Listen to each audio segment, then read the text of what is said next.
Hi, I want to welcome you to Answers for Today. I'm here in California. Chris is over in Texas.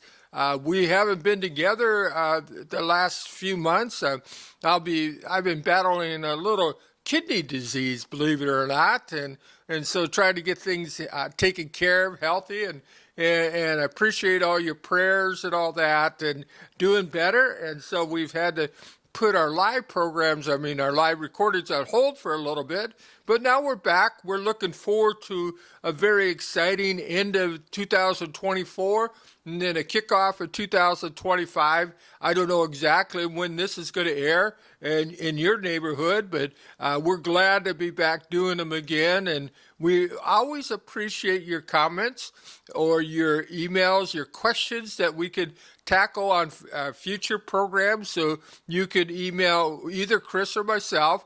It doesn't matter, and we will be happy to, really to engage in these questions as we move forward. One of the things that's great about this, when you do sit in questions, gives us a little time to mull them over for a little bit.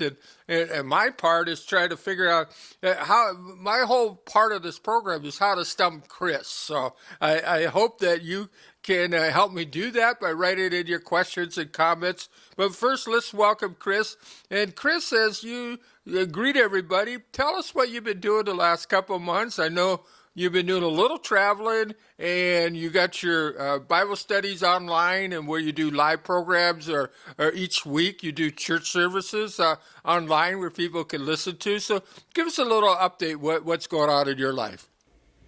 Well, thanks, Terry. Gosh, it's so good to do this with you again.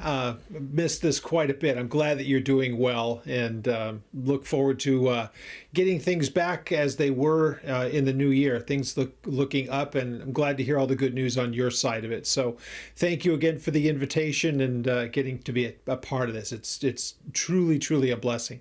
We've done our share of traveling, going from place to place. We've made a couple of trips to California, probably since the last time that we recorded, and just for family things and whatnot. Life in Texas we thought was going to be quiet. It's been anything but. It seems like we're busier here than ever before. But I still do the two Bible studies a week, and it's Old Testament and New Testament. Monday nights we're currently in the book of Proverbs, and on Thursdays, currently in the book of Revelation. So got that going on, and then just kind of the day-to-day of things, trying to work on some new things as far as the website's concerned, podcasting, additional things that I'm working on with my daughter, who's here in Texas. Actually, that's the reason that we came out here in the first place. But all things considered, things are doing really well, and the Lord is blessing. It's certainly an interesting time to be alive. Yes.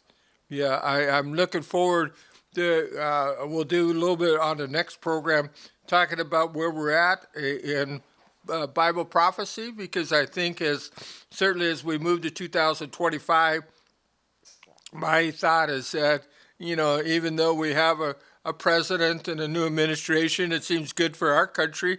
But there's this idea that we get our eyes off the Lord, the second coming of Jesus Christ. Men will cry, peace and safety, and they'll miss out on the fact that the return. God has a timetable, and it's in his hands, and he's going to come back for his church real soon. But we'll leave that for next program.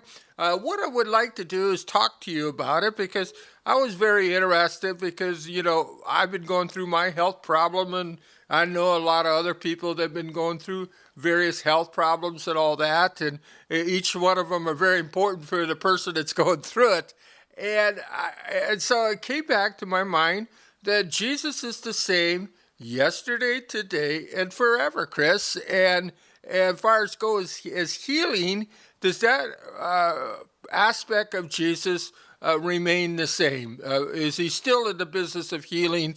Why don't you make a comment to open us up with this? Sure. And, it's something we could do on another program entirely, but we know that healing as it is today, this would be one of those things that we would see that most people would associate with work of the Spirit. And so one of the gifts is a gift of healing, and that God uses people at times as he wills for people to be healed. And so if that's the case, then we would still see that in operation. You and I come from a school of belief that that the gifts of the Spirit are still in operation, but oftentimes we see counterfeits presented to the public as the genuine.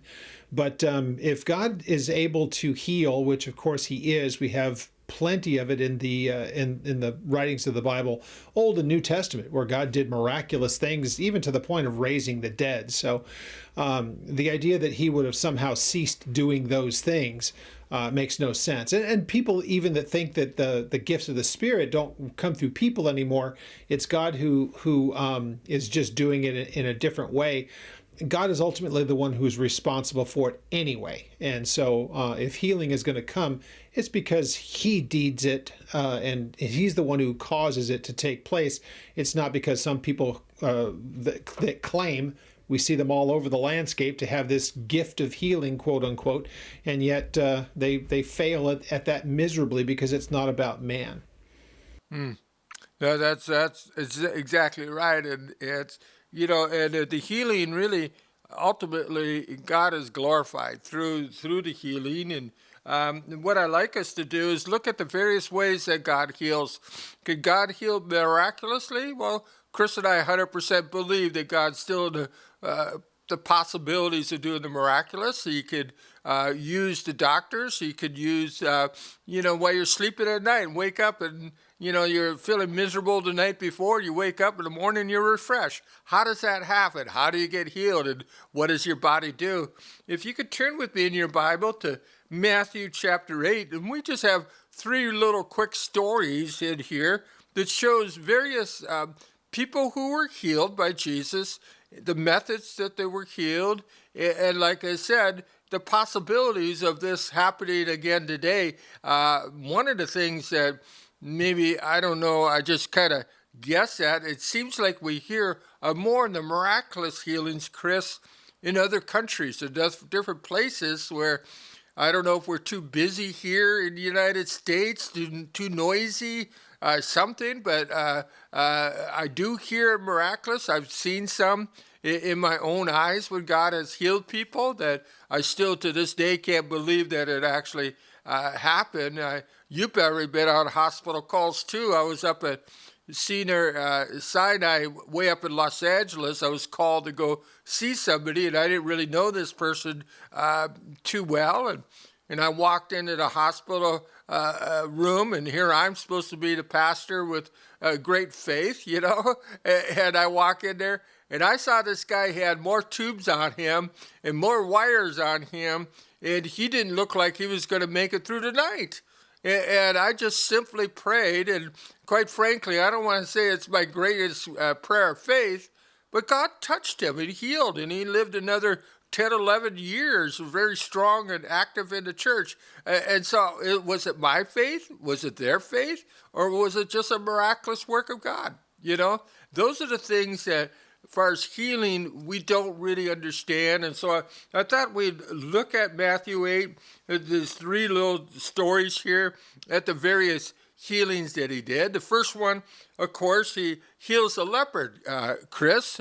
Of course, during this time, that wasn't even possible, the thought of healing. It was a loathsome disease, but yet it does tell us in Deuteronomy there is a possibility when God intervenes, doesn't he? And so let me read the story, and then you could comment a little bit on it. In verse 8, chapter 1 of verse 8, when he had come down from the multitude, a great multitude followed him, and behold, a leper came and worshipped him, saying, Lord, if you're willing, you can make me clean. Then Jesus put out his hand, touched him, saying, I'm willing, be cleansed. And immediately the leprosy was cleansed. And Jesus said unto him, see that you tell no one, but go your way and show yourself to the priest, and offer the gift that Moses commanded as a testimony to them. What's this all about, Chris, within this life of this man? Why don't you share with us a little bit? Yeah, and here's your cross-reference for it. That's Leviticus 14, where he says, I want you to do what you're told to do as far as the law is concerned. So if you remember, anybody who's read through this in the Old Testament, they realized that the priests were not the ones who healed. They were not the ones that the person would go to for healing. They would simply be the ones that they would go to declare that they were cleansed from their leprosy. And so it would be, if God had healed, they would have to present them, and then they could be a part of the people again, living among the tribes. So they would have been ostracized. They would have been put in a separate place so as not to infect the rest. So what Jesus ends up doing, here's the amazing thing, that in the Old Testament sense, this wasn't a situation that you see ever played out where lepers could go to someone to receive healing and then go and show the proof of it to the priests, who could reinstate them to the rest of just the congregation of Israel. In this case, this man realizes that there's something that is unique and different about Jesus entirely. And he acknowledges that and says, I know that if you're willing, this can be accomplished. And so Jesus says, I am willing, be cleansed. He in this case, he puts his hand on him, but that's not the way that it happens. It's because you'll find other times, as we're going to read here, that it isn't about a physical touch. So this is the problem that people fail in. And I'm glad you picked out these ones, because there's no cookie cutter way that any of this ever happens. So in this case, he just puts his hand on him and he says, now, in accordance with the law, which he's talking to a Jewish man, go to show yourself to the priest, let them see that you have been cleansed of your leprosy.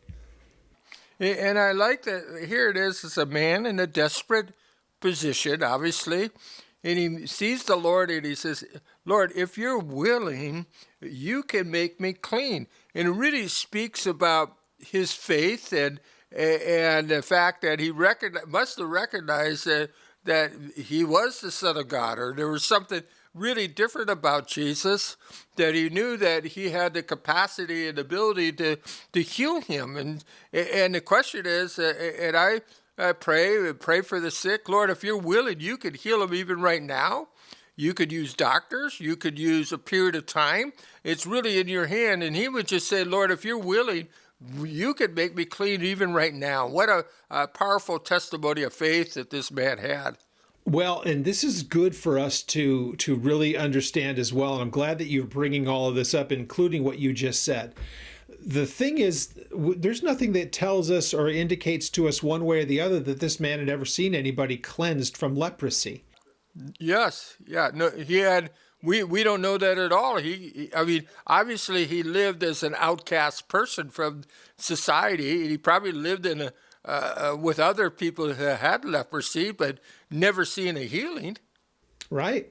But he does know that God can do so. And he realizes that Jesus is his best opportunity for such a thing. So this is good for us, that there are times that we're asked to pray for someone who is in just a very, very bad situation, like the person that you had mentioned. And it's okay for us to be able to say, Lord, I'm asking for you to do something, not because I've ever seen this before, but because I know you're able. So we don't have to have ever witnessed it before for it to somehow be valid. We simply come to the God that we say, I know that you do this because your word shows that you've done it. If you can raise the dead, you can do anything in between. And so not according to what we've seen, but according to what you have done. I really think that's really powerful. The story, the reference that Chris is making is Mary and Martha's brother Lazarus, how he was raised from the dead. He was dead so long, and when they said remove the stone, the sisters started arguing with Jesus, say, "Hey, we can't remove that stone because he stinketh. Otherwise, his body had already gotten to the place of decay." Chris, and if he could do that, then I guess what you're saying, he certainly can heal our physical body if he could raise us even from the dead, right? Mm-hmm. Yep. There's nothing that he is incapable of doing. In fact, just going through the book of Revelation, as I had mentioned earlier, when the two witnesses are killed in the 11th chapter, it's 3.5 days later that Jesus comes, or that the Lord rather calls them back to life. So the voice from heaven says, "Come up here," and they stand. They are resurrected. After 3.5 days, there isn't even raw material left to deal with. We're talking like, day of creation kind of miraculous. God took that which had no life and couldn't sustain life. The tissue was damaged, the brain was damaged, the blood was useless, the internal organs were non-existent, and he brings them back to life. So if he can do that, there is nothing that is beyond him. Yes, yeah, and the thing that I see in this story, first of all, he was willing to ask Jesus, and I think it's important that we could. It tells us in the Bible, we have not because we ask not. That we knock and believe that he's able to heal, like Chris talked about earlier. If he's able to take care of somebody that died, he certainly could take care of your deeds. We need to your ailments, and I love it. In this case, we saw that immediately he was cleansed. Immediately he was healed. That's not necessarily true in all of our stories that we'll be reading, and the flexibility of healing, I think, is really amazing as we see it in the life of Jesus. The second story is, we're just going to highlight these, and you can study them more closely on your own. And right after that, in verse 5, we're introduced to this, as he goes into Capernaum, which was, you might consider, really the main headquarters of Jesus and the disciples during his ministry. Seemed like he spent more time in the area of Capernaum. He says that a centurion came unto him. This is somebody that's outside of the Jewish religion. Here's a man that's probably been observing and hearing the things that Jesus has been doing. And for all things that you can imagine, he brought a servant. His servant that was laid home with some type of paralysis, and he said that he was tormented. And so here he's seeing maybe a servant that's been in his family his whole life, serving him, and seeing this really pain that he's going through. And he says, and Jesus said, he says, "I will come to heal him." He asked him to come to his house, to this, I would say, a non-kosher house, basically. He came to heal him. Why don't you tell us a little bit of the story, Chris, and what do you see in this story? Yeah, it's a fascinating thing, once again, to compare this to what we often hear about quote-unquote healings that happen by people. Because here's, again, a centurion who just says, "I understand where the power and the authority lies. It lies in the person of Jesus." And he says to him, the wonderful thing about this is a man who says, "I understand how authority works. I have people under me, and if I say do this and do that, they do it. So I can make something, I can create it by my sheer will." Here he says, you're in that position too, but in much greater way. So if you want this to happen, Lord, you can command it to happen. He recognizes that. And this is the important part, takeaway of it. You could say, well, did the centurion have faith? Of course he did. But he also recognized that the ultimate power and authority comes through God alone. And it has to be something that God is willing to do. And so, that's for reasons. You and I have both been in those places where we prayed for somebody and we would think, if ever there was a really good reason for this person to be healed, this is it. These are people who love the Lord. They would be great witnesses and testimonies of who he is and what he has done for them. Man, this should be a slam dunk. These people should be healed. And they don't. And then there's others that you go, I don't understand why he healed that person. We prayed for him. We're glad that he did. But man, it doesn't fit as far as our sensibilities are concerned, which is just fine because we're not God.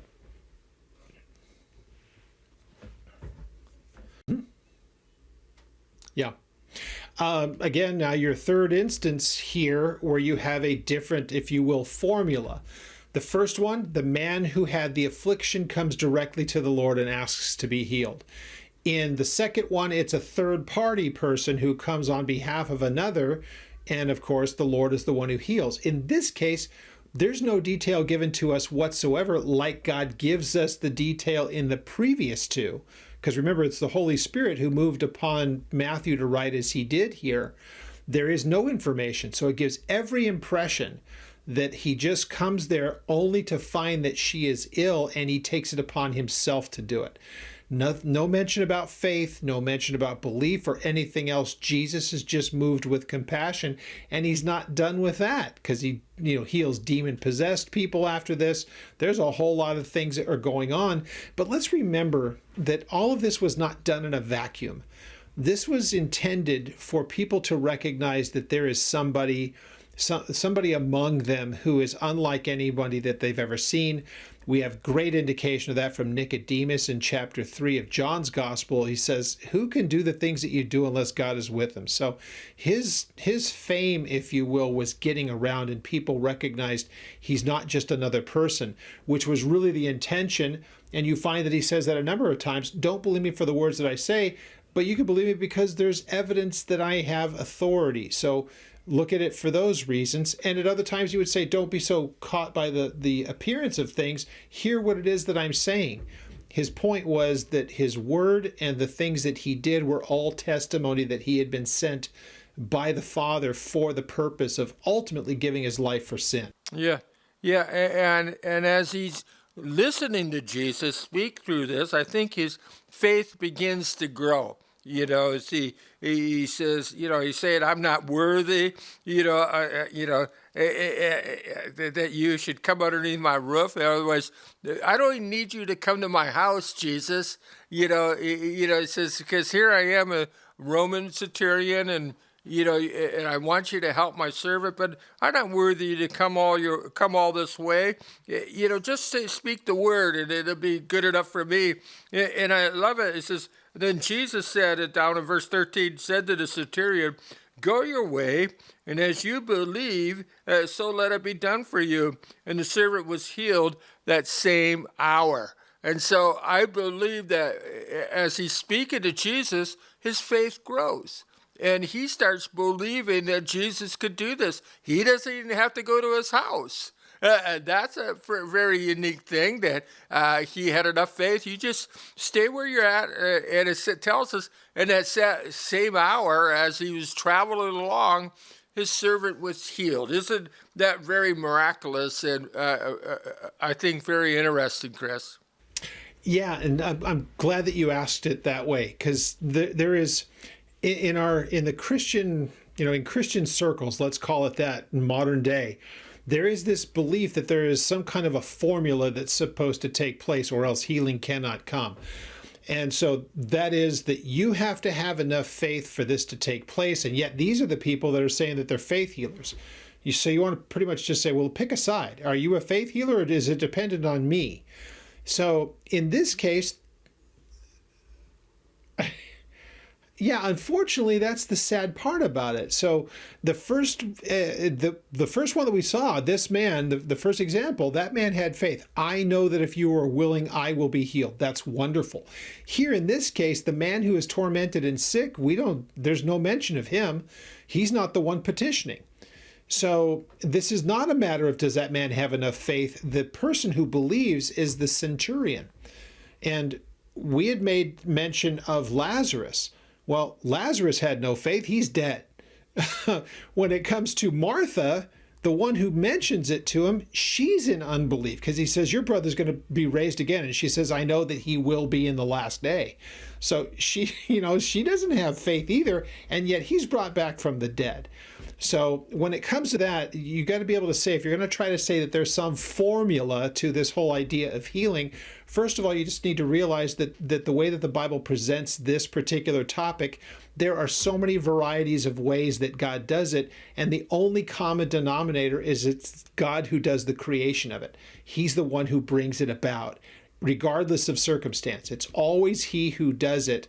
But he is also looking for people like the centurion who says, or the man of the leper, do you really believe that this is something that God can do? But that's not the condition by which it comes.